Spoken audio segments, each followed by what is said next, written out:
download aplikasi Bekal Islam.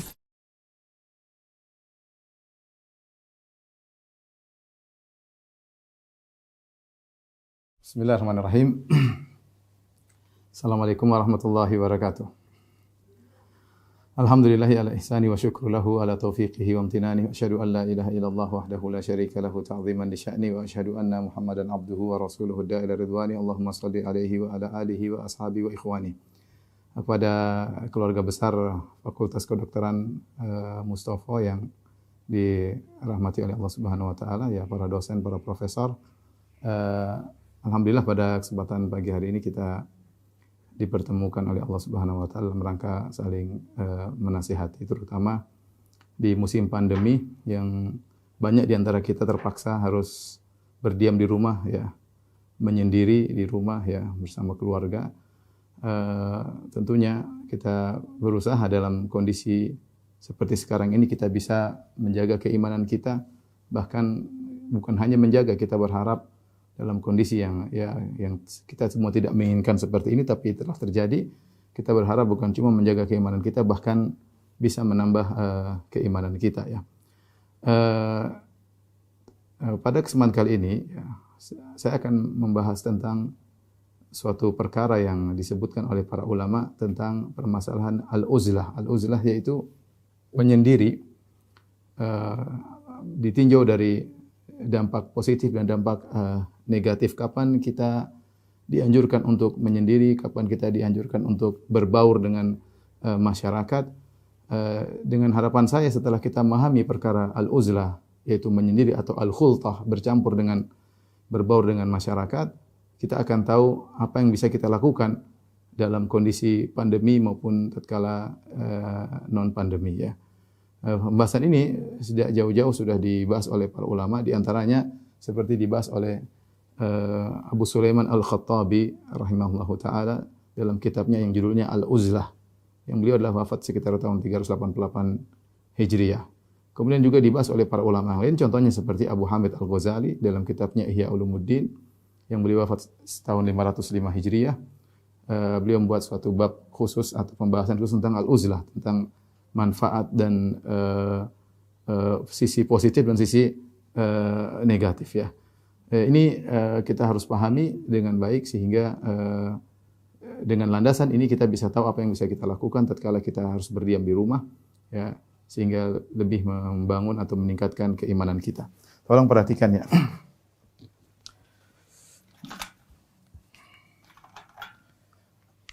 Jadi ada dua kondisi dalam Islam, ya, dua kondisi yang bisa dilakukan oleh seorang muslim. Ada yang namanya al-khultah, ada yang namanya al-uzlah. Ya, al-khultah artinya bercampur, berbaur, ya, berbaur dengan masyarakat.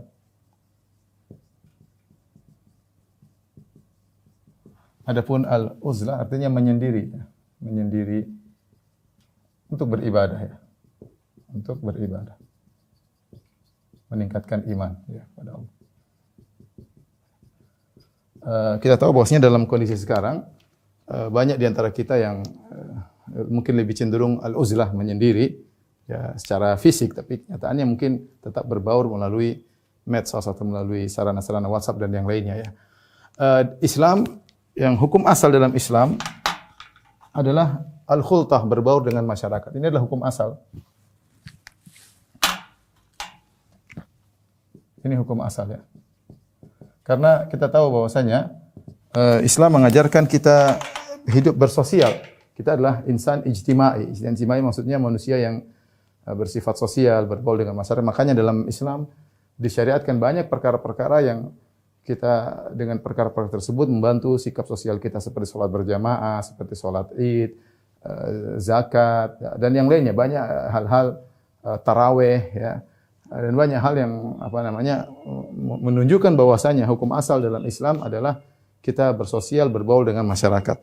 Dan Nabi SAW secara khusus dalam satu hadis membandingkan antara al-khultah dengan al-uzlah. Mana yang lebih baik antara berbaur dengan menyendiri? Secara hukum asal yang terbaik adalah al-khultah. Nabi SAW berkata dalam hadisnya, al-mu'min alladhi yukhalitun nas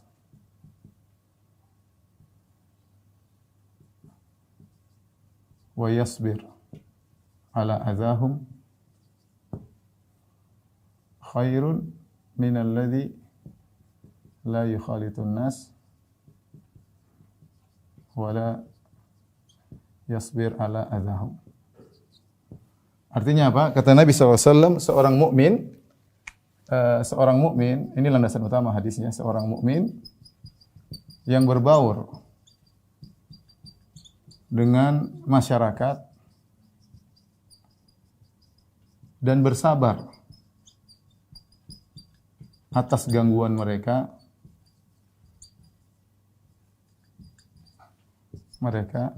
lebih baik dari yang tidak berbaur dan tidak bersabar, ya. Dan tidak bersabar, ya. Ya. Ini hadis yang sangat jelas, bahkan kita katakan nas, ya. Dalam Islam ada namanya dalalatul alfaz, yaitu penunjukan dalil, ada namanya nas. Nas itu jelas, tegas. Ada namanya misalnya apa namanya? Yang zahir itu tidak menunjukkan, lebih condong tetapi tidak tegas banget, ya. Dan ada namanya muawwal, tapi ini nas sangat tegas. Seorang mukmin yang berbaur dengan masyarakat, bersabar atas gangguan mereka. Namanya kita berinteraksi pasti ada gangguan-gangguan, ya. Selain ada manfaat-manfaat, ya, tapi ada gangguan-gangguan. Dan bersabar atas gangguan masyarakat lebih baik daripada yang tidak berbaur dan tidak bersabar atas gangguan mereka. Ini hukum asal. Namun kondisi bisa berubah, bahwasanya al-khultah ternyata terkadang kurang dianjurkan, ya. Bahkan dianjurkan al-uzlah dalam kondisi-kondisi tertentu. Misal dalam kondisi fitnah. Dalam kondisi fitnah yang seorang khawatir terjerumus dalam fitnah tersebut, ya.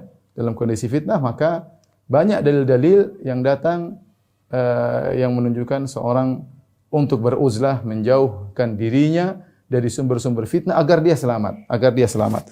Contohnya, dalilnya banyak, ya. Jadi, adapun dalam kondisi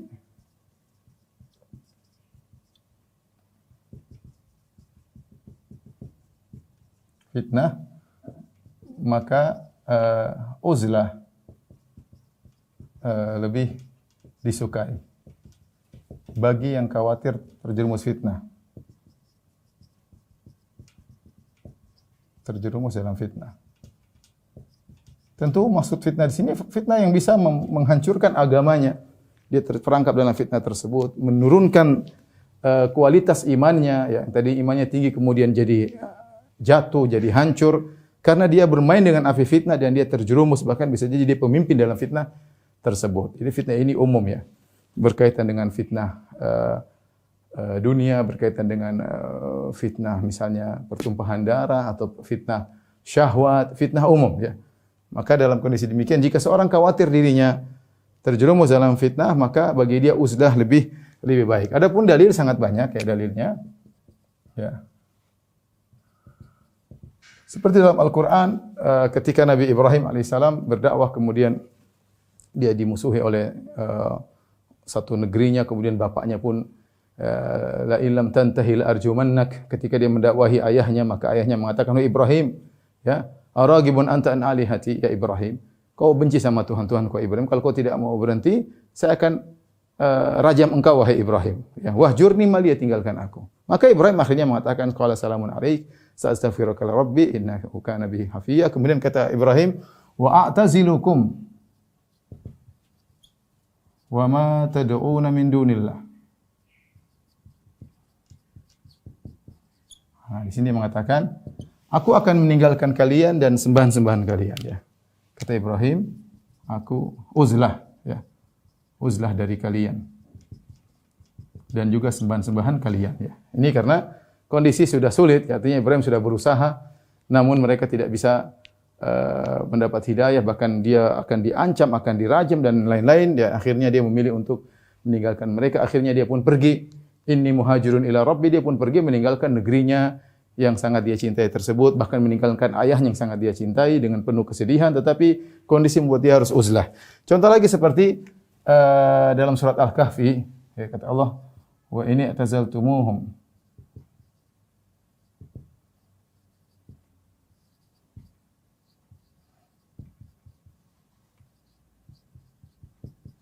fa'u ilal kahfi, ya.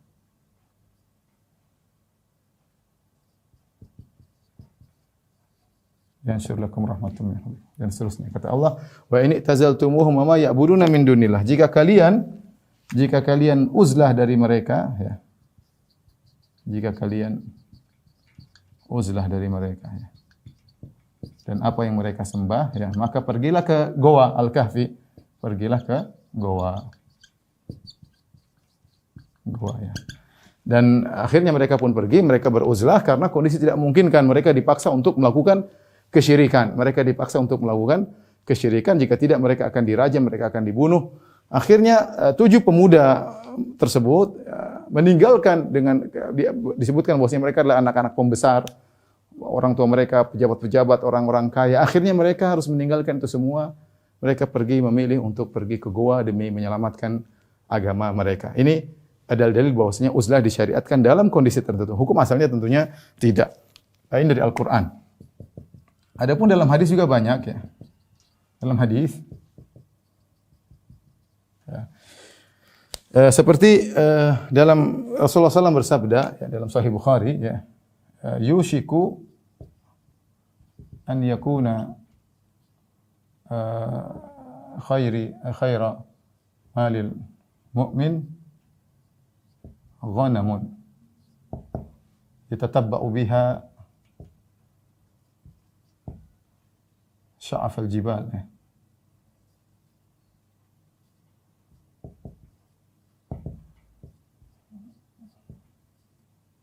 Wa mawaqitul qatar, wa mawaqi'il qatar, ya. Yafirru bidinihi minal fitan. Maknanya hadis ini, kata Nabi, hampir-hampir harta terbaik seorang mukmin adalah kambing. Adalah kambing yang dia bawa kambing tersebut syafa al-jibal, yaitu dia bawa ke gunung-gunung, ke puncak-puncak gunung. Mawaqi al-qatar, dia pergi ke tempat turun hujan untuk mengembalakan kambing. Itu lebih baik, itu harta terbaik baginya. Kenapa? Yafirru bidinihi minal fitan. Dia menyelamatkan dirinya, dia pergi kabur menyelamatkan daripada fitnah. Ini dianjurkan ketika timbul masa-masa fitnah, ya. Fitnah apapun. Oleh karenanya, ketika terjadi fitnah, ada fitnah, ya, ada peperangan di antara sebagian sahabat, maka yang fitnah tersebut sampai ada mengangkat senjata dan yang lainnya. Di antara sahabat yang menjauhkan diri dari fitnah adalah Sa'ad bin Abi Waqqas radhiyallahu taala anhu. Sa'ad bin Abi Waqqas. Ketika itu terjadi fitnah, maka dia pun pergi, ya, maka dia ngurus kambing dan onta-ontanya. Dia ngurus kambing dan onta-ontanya. Maka datanglah anaknya Umar bin Sa'ad, naik tunggangan, kemudian dia datang kepada ayahnya, dia berkata, "Ya abati, atarda an takuna a'rabiyan fil ibil wal ghanam wan nasu yatanaza'una fil mulk?" Wahai ayahku, kau ridho menjadi Arab Badui, ngurusi kambing, ya, Sa'ad bin Abi Waqqas, ya. Orang mulia dijamin masuk surga, ya. Sa'ad bin Abi Waqqas 10 di antara 10 orang yang dijamin masuk surga, Sa'ad bin Abi Waqqas. Maka anaknya tegur, "Wahai ayahanda, apa kau ridho menjadi Arab Badui, tukang ngurusin kambing dan unta, sementara orang-orang sedang berselisih ngurusin kekuasaan?" Maka dia mengatakan, "Uskut ya bunaya, diam kau, hai anakku." Dia pegang dadanya anaknya. Dia mengatakan, "Sami'tu Nabi sallallahu alaihi wasallam yaqul." Aku mendengar Nabi sallallahu alaihi wasallam bersabda, "Innallaha yuhibbul 'abda at-taqiyyal ghaniyya al-khafi." Ya, dalam hadis Sa'ad bin Abi Waqqas, Nabi bersabda, "Innallaha yuhibbu al-'abd at-taqi al-ghani al-khafi." Sungguhnya Allah mencintai seorang hamba yang bertakwa, at-taqi bertakwa, al-ghani yaitu cukup dengan dirinya sendiri, cukup dengan, artinya dia berusaha mandiri, ya. Maksudnya mandiri, ya. Kemudian al-khafi yaitu yang tidak menampakkan diri, tidak tampil, ya, gampangannya kalau bahasa kita. Tidak tampil, ya.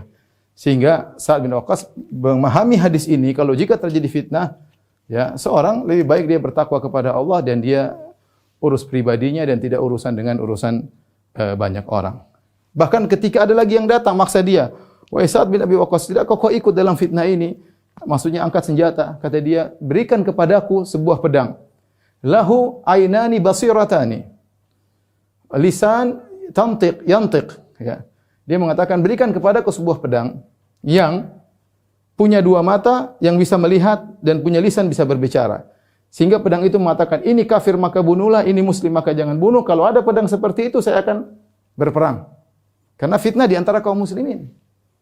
Gimana kita mau membunuh sama-sama kaum muslim, sama-sama salat, sama-sama syahadat. Kemudian satu menganggap jihad, satu juga menganggap jihad, repot ya. Kata Sa'ad, enggak, kalau ada pedang yang bilang bunuh ini itu enggak, saya akan berperang dengan pedang tersebut. Tentunya tidak ada. Tentunya tidak ada. Di antara hadis yang menunjukkan tentang keutamaan uzlah ya. Jadi perhatikan sini, di sini ada kalimat yang jadi perhatian kita, al-khafi, tidak tampil. Artinya seorang mukmin berusaha tidak menampilkan diri, itu lebih aman bagi niatnya, dia lebih ikhlas, dia lebih jauh daripada riya.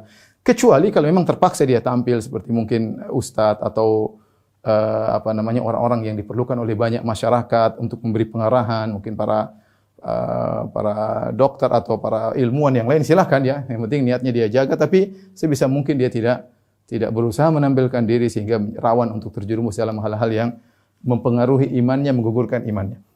Yang berikutnya dalam suatu hadis dari Uqbah bin Amir radhiyallahu anhu, dia berkata, "Ya Rasulullah, man najat?" Ya Rasulullah, apa itu keselamatan? Bagaimana bisa selamat? Kata Nabi sallallahu alaihi wasallam, "Ilzam baitak." Lazimi rumahmu. Pandemi kita sudah laksanakan. Lazimi rumahmu. Ilzam baitak. Ya. Wamsik alaika dinak. Pegang agamamu. Wabki ala khati'atik. Dan nangislah atas dosa-dosamu. Kata Nabi sallallahu alaihi wasallam, keselamatan adalah ilzam baitak wa amsik alaika dinak wabki ala khati'atik. Kata Nabi sallallahu alaihi wasallam, lazimi rumah. Itu jangan suka keluar. Jaga agama. Hati-hati. Di rumah juga agama bisa goyang. Tangisi dosa-dosamu. Hadis yang terakhir yang saya sampaikan pada kesempatan kali ini, hadis banyak tapi ini cukup yang menunjukkan uzlah menyendiri itu penting dalam kondisi tertentu. Hadis Abdullah bin Amr bin Al-As radhiyallahu ta'ala anhu, Nabi sallallahu alaihi wasallam mengatakan, "Idza ra'aitan nas marijat uhuduhum." Kalau kau lihat orang-orang marijat uhuduhum, yaitu janji mereka sudah amburadul, carut marut ya. Wa khaffat amanatuhum, dan kau lihat amanah mereka sudah tidak kuat lagi ya. Ini bohong, inilah, ini nyuri, ini apa, pokoknya amanah enggak beres lagi pada masyarakat.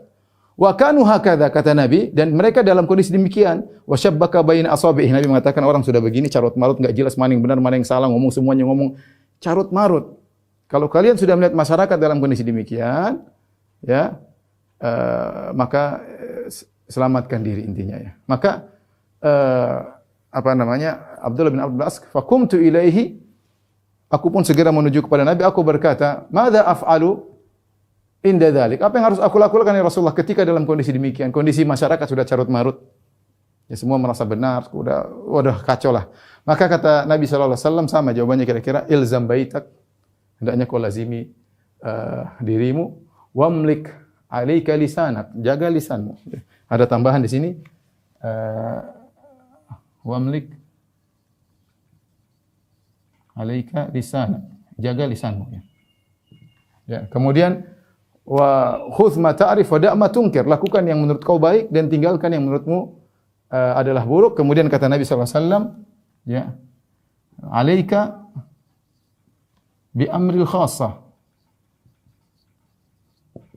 wa da'anka amrul 'ammah. Ada tambahan, itu jaga lisanmu.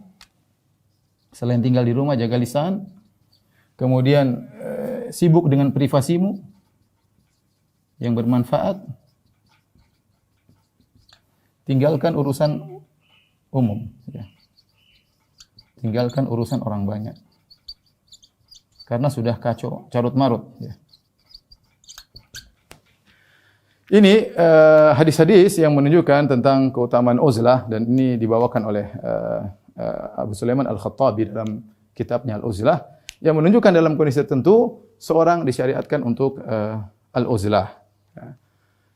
Namun bagi orang yang mampu untuk menjaga imannya dalam kondisi apapun, maka yang terbaik adalah dia al-khulthah. Kalau dia mampu untuk menjaga imannya, dia mampu berbaur dan dia bisa bersabar dan dia bisa menasihati masyarakat, maka yang terbaik adalah al-khulthah. Taib, kita lanjutkan. Al-Ghazali membahas dalam kitabnya Ihya Ulumuddin menjelaskan tentang keutamaan uzlah dari sisi dampak positif dan dari sisi dampak negatif. Secara umum, dan ini juga disebutkan oleh Al-Khattabi dalam kitabnya Al-Uzlah. Saya jelaskan secara singkat. Al-Uzlah, sisi positifnya banyak ya.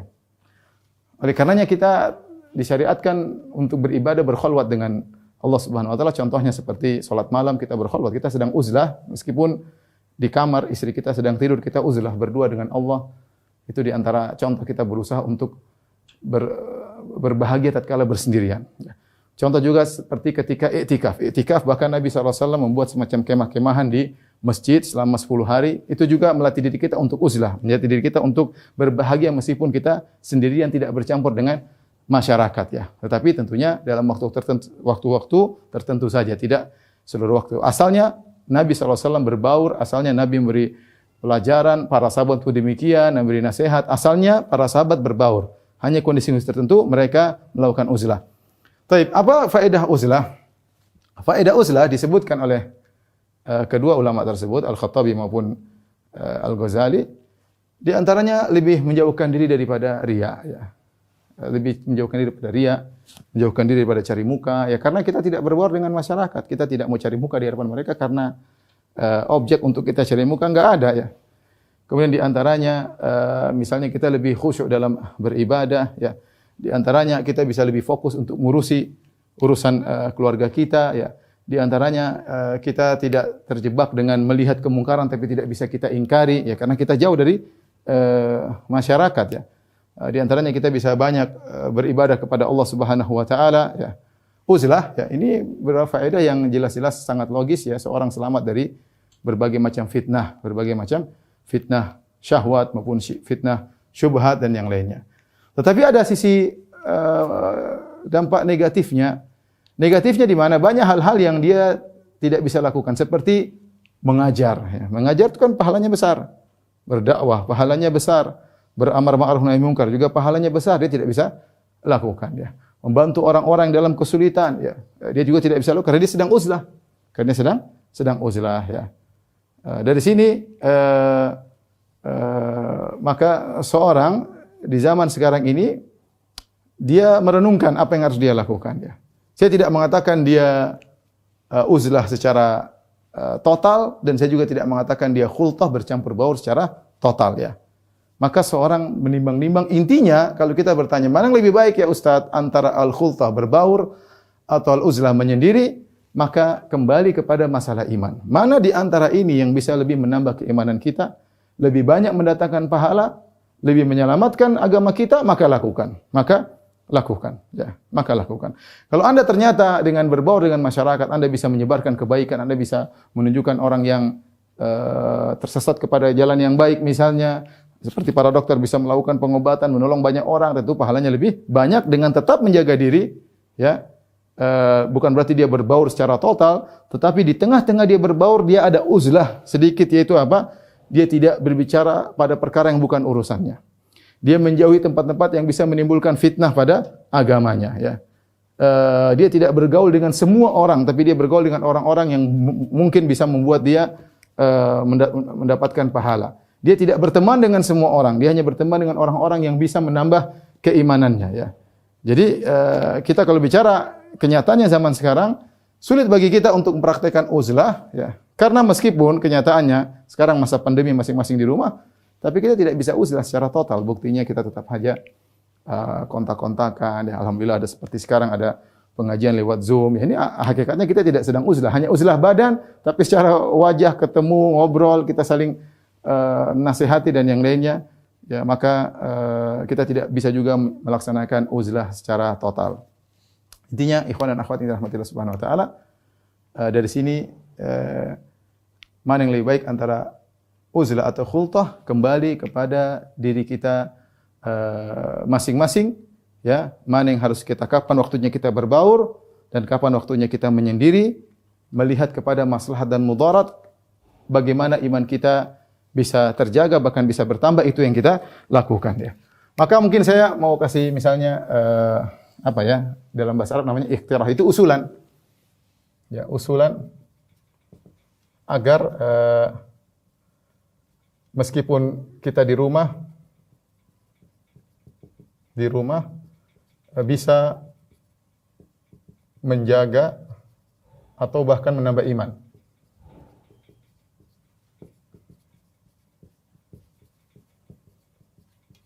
Yaitu kita jalankan sebagian nasihat-nasihat Nabi yang berkaitan dengan uzlah, dan kita juga jalankan sebagian nasihat Nabi yang berkaitan dengan berbaur, ya. Maka poin yang bisa kita lakukan, ya, perhatikan, ya. Hadis yang sangat masyhur yang harus selalu di benak kita, yaitu min husni islamil mar'i tarkuhu ma la ya'ni. Tinggalkan perkara-perkara yang bukan urusan kita. Ini perintah Nabi SAW. Di antara eloknya Islam seseorang adalah meninggalkan perkara-perkara yang bukan urusannya. Kenapa ikhwan dan akhwat para dokter yang rahmati Allah Subhanahu wa taala? Karena seorang kalau sudah sibuk pada perkara yang bukan urusannya, dia akan menumbalkan perkara-perkara yang merupakan urusannya, ya. Misalnya dia masuk dalam hal-hal yang bukan bidangnya, atau dia berkomentar pada perkara-perkara yang bukan bidangnya dan terlalu banyak berkomentar. Mungkin kalau komentar sekali dua kali oke.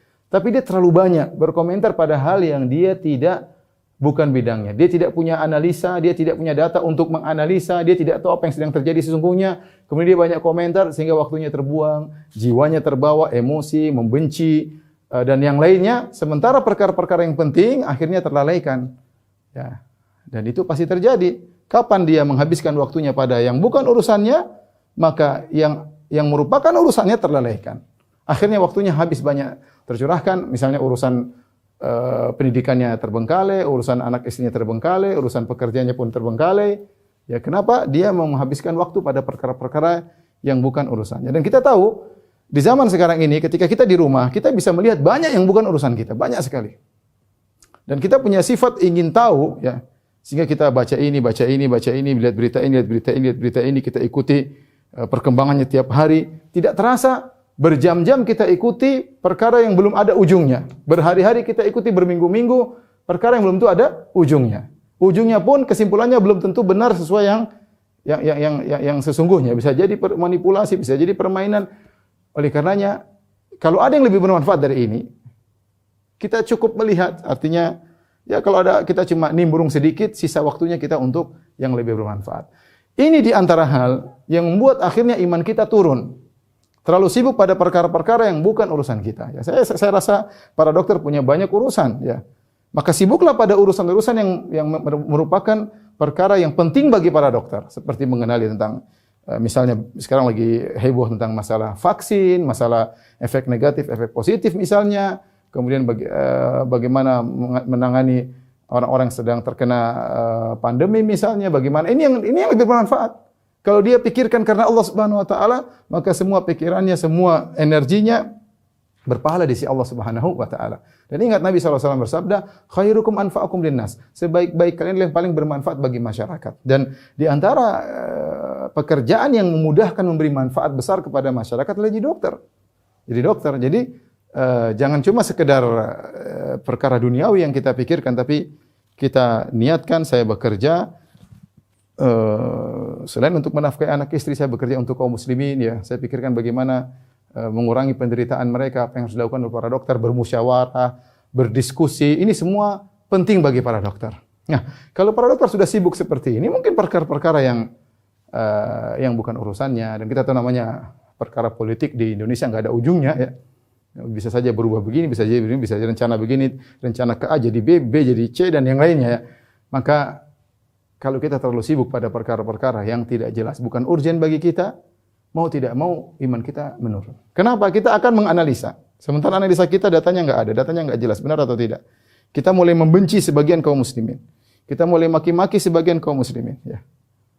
Ya, kalau kita tidak punya kapabilitas dalam hal tersebut, ya kita berdoa saja semoga Allah berikan yang terbaik. Yang punya kemampuan untuk nimbrung masalah itu silakan. Kalau di antara dokter ada yang punya ahli politik jagoan, silakan demi kemaslahatan kaum muslimin. Kalau enggak, mending sibuk pada perkara yang bermanfaat. Demikian juga di dunia medsos banyak hal-hal yang membuat kita ingin tahu tidak bermanfaat, seperti mungkin mohon maaf misalnya berita-berita artis lah, berita-berita bola lah, berita inilah, berita anu lah.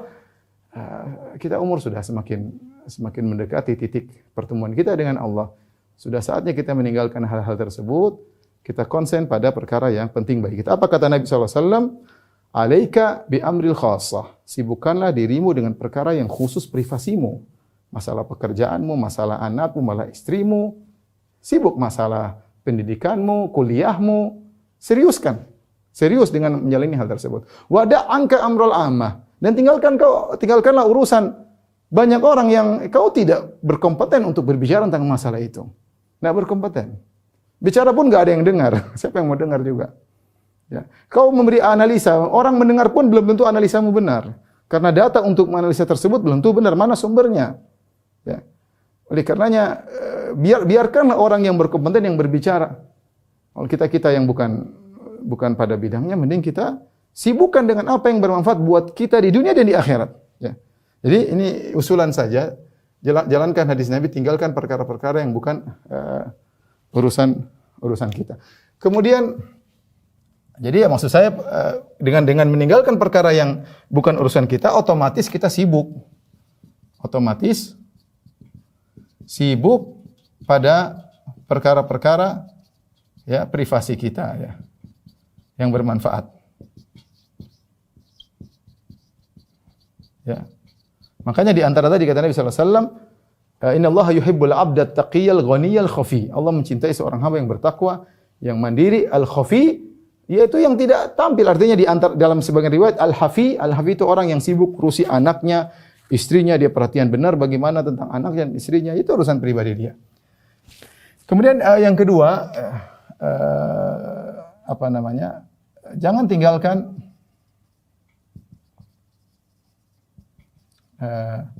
ibadah rutin ya. Rutinitas harian. Yang kelihatannya sepele tapi ini penting ya. Inilah di antara hal yang membuat kita terjaga dari fitnah. Apa kata Nabi sallallahu alaihi wasallam? Al-ibadatu fil harji ka hijratin ilayya. Beribadah di musim-musim fitnah, dan kita tidak ragu kita sekarang zaman fitnah. Mau fitnah dunia, mau fitnah syahwat, mau fitnah syubhat, fitnah politik, fitnah apapun banyak sekali. Ya. Sementara orang sibuk dengan mengikuti fitnah yang tidak ada penghujungnya, terkadang akhirnya menumpahkan darah atau memprovokasi terjadi sesuatu yang tidak kita sukai, yang akibatnya menyedihkan kita seluruhnya. Maka sibuklah dengan ibadah rutinitas yang jelas-jelas itu bermanfaat ya. Dan itu merupakan sangat dicintai oleh Allah di zaman-zaman seperti sekarang ini. Sederhana, jangan lupa misalnya ya, sederhana. Misalnya apa? Tentu sholat 5 waktu. Ya. Misalnya zikir pagi petang ya. Sederhana aja ya. Tapi ini harus ditekuni ya. Kemudian misalnya sholat malam ya. Meskipun hanya 1 rakaat, kalau bisa 3 alhamdulillah ya. Lebih daripada itu maka yang terbaik. Baca Quran ya. Baca Quran. Ini yang bekal kita nanti di akhirat. Ini yang membuat kita bahagia. Ini yang membuat kita dalam kondisi apapun Allah akan berikan solusi. Wa may yattaqillaha yaj'al lahu makhraja. Barang siapa bertakwa kepada Allah berikan solusi. Ya. Jangan sampai tatkala kita di masa pandemi justru kita malah terjauhkan dari takwa. Di rumah mentang-mentang waktu banyak di rumah akhirnya malah nonton ini, nonton anu, film ini, film anu, ya akhirnya iman kita semakin merosot. Maka sungguh menyedihkan hari-hari terlewati kita sampai nonton berita berjam-jam ya, mengikuti berhari-hari sementara Al-Qur'an lembarnya tidak kita tambah-tambah. Kita cuma stop situ, kita baru baca lagi mungkin minggu depan. Ada di antara sebagian kita mungkin bulan depan baru dibaca lagi. Ada di antara kita mungkin Ramadan berikutnya baru dia baca Al-Qur'an. Ini perkara yang menyedihkan. Ya. Maka di antara hal untuk meningkatkan iman kita, tatkala kita di rumah adalah jangan tinggalkan ibadah-ibadah rutinitas harian yang kelihatannya sepele tapi itu benar-benar mencarger iman kita, iman kita ya. Kemudian tinggalkan kalau bahasa Indonesia ya. Tinggalkan fudul ya. Fudul ya. Maksudnya yang tidak perlu ya. Melihat yang tidak perlu, ini yang tidak perlu. Terus apa? Ini apa kepo ya kalau bahasa kita, kepo. Mendengar yang tidak perlu. Yang tidak perlu. Berkomentar juga yang tidak perlu. Yang tidak perlu. Ini tinggalkan di zaman-zaman sekarang ini ya. Ya, ini adalah sebenarnya sudah saya singgung sebelumnya. Kita manusia memiliki sifat fuduli. Fuduli itu kepo, ingin tahu ya. Ingin lihat apa yang kita ingin lihat, ingin mendengar apa yang kita dengar, ingin berkomentar apa yang kita ingin komentarkan. Dan ini semua benar-benar berpengaruh kepada iman. Karena kata para ulama, al-qalbu wi'a, sebagaimana perkataan seorang sahabat bahwasanya hati itu adalah wi'a, yaitu bejana ya. Bejana yang diisi yang sumber pengisiannya, salurannya dari pandangan, dari pendengaran dan dari ucapan. Apa yang sering kita lihat itu yang akan terisikan pada hati kita. Apa yang sering kita dengar itu akan terisikan pada hati kita. Apa yang sering kita bicarakan itu juga yang terisikan pada hati, terbiaskan dalam hati kita. Kalau kita sering melihat hal-hal yang tidak baik ya, atau hal-hal yang bukan urusan kita ya, maka mau tidak mau pasti ada hati kita pasti ada perubahan. Saya tidak usah bicara contoh, kita lah duduk ya.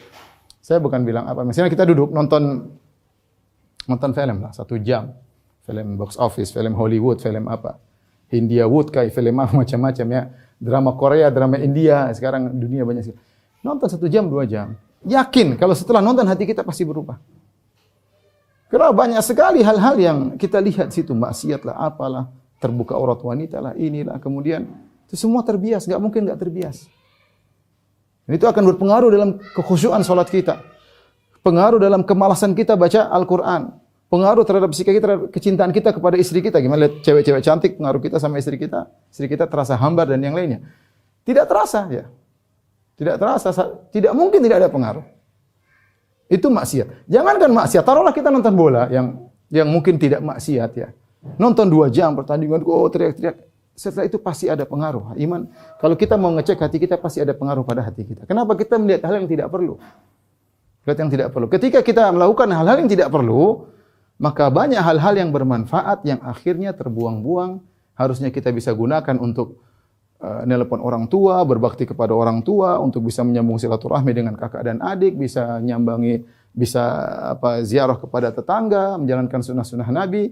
Semuanya tidak bisa kita kerjakan karena kita melihat yang tidak perlu, mendengar yang tidak perlu, berbicara yang tidak perlu, yang bukan pada bidang kita, akhirnya waktu kita terbuang. Dan ini yang perlu saya ingatkan, iman itu jangan disangka iman itu hanya turun ketika kita bermaksiat. Ingat ya, jangan disangka iman itu hanya turun ketika tidak bermaksiat. Ketika kita menghabiskan waktu pada perkara yang tidak bermanfaat, itu juga mengurangi kualitas iman kita. Karena hati ini akan terpengaruh dengan hal-hal yang tidak bermanfaat, yang kita lihat, yang kita dengar, yang kita bicarakan. Ikhwan dan akhwat yang dirahmati Allah Subhanahu wa taala, keluarga besar Fakultas Kedokteran Mustopo ya. Ini mungkin yang mau saya sampaikan pada kesempatan kali ini.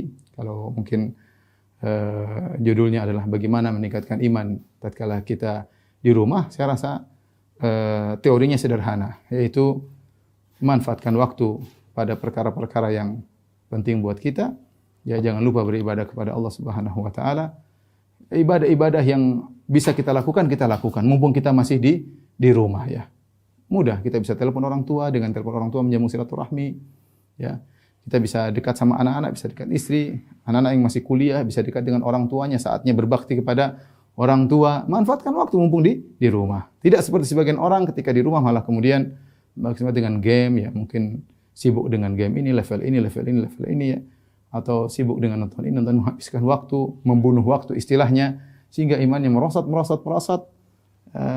Justru dalam masa pandemi dia semakin jauh dari Allah Subhanahu wa taala. Demikian apa yang saya sampaikan kepada keluarga besar Fakultas Kedokteran Mustafa yang dirahmati Allah Subhanahu wa taala. Semoga apa yang kita sampaikan bermanfaat dan menjadi hujjah bagi kita di akhirat ya. Untuk bertemu dengan Allah dan semoga kita bisa mengamalkan apa yang telah kita sampaikan dan kita dengarkan. Wabillahi taufiq wal hidayah. Assalamualaikum warahmatullahi wabarakatuh.